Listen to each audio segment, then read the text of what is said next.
गीता में जीवन की हर परेशानी का हल है। और यह सही भी है। मन में कोई भी दुविधा हो, कोई भी सवाल हो या निर्णय लेने में किसी तरह का अंतर्द्वंद ही क्यों न हो, गीता के पास हर मुश्किल का हल है।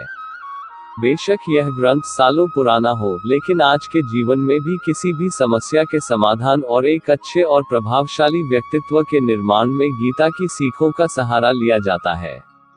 पेश है गीता में कही गई ऐसी 5 बातें, जिन पर अमल करने से आपको मिलेगी हर क्षेत्र में जीत। स्वयं का आकलन। गीता में कहा गया है कि हर व्यक्ति को स्वयं का आकलन करना चाहिए। हमें खुद हमसे अच्छी तरह और कोई नहीं जानता, इसलिए अपनी कमियों और अच्छाइयों का आकलन कर खुद में एक अच्छे व्यक्तित्व का निर्माण करना चाहिए। क्रोध पर नियंत्रण। गीता के अनुसार क्रोध से भ्रम पैदा होता है, भ्रम से बुद्धि व्यग्र होती है। जब बुद्धि व्यग्र होती है तब तर्क नष्ट हो जाते हैं। जब तर्क नष्ट होते हैं तो व्यक्ति का पतन शुरू हो जाता है। तो आप समझ ही गए होंगे कि किस तरह आपका गुस्सा आपको और आपके जीवन को प्रभावित कर नुकसान पहुंचता है। इसलिए अगली बार जब भी आपको गुस्सा आए, खुद को शांत रखने का प्रयास करें। मन की माया।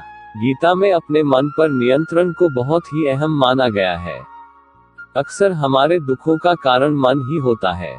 वह अनावश्यक और निरर्थक इच्छाओं को जन्म देता है, और जब वे इच्छाएं पूरी नहीं हो पाती तो वह आपको विचलित करता है।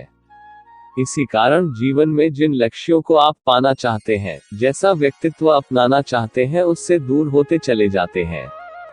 आत्मा मंथन और सोच से निर्माण। गीता कहती है कि हर व्यक्ति को आत्मा मंथन करना चाहिए। आत्मज्ञान ही अहंकार को नष्ट कर सकता है। अहंकार अज्ञानता को बढ़ावा देता है।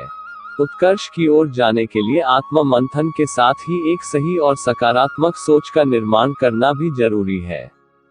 जैसा आप सोचेंगे, वैसा ही आप आचरण भी करेंगे। इसलिए खुद को आत्मविश्वास से भरा हुआ और सकारात्मक बनाने के लिए अपनी सोच को सही करें। फल की इच्छा। गीता में कहा गया है कि मनुष्य जैसा कर्म करता है, उसे उसके अनुरूप ही फल की प्राप्ति होती है।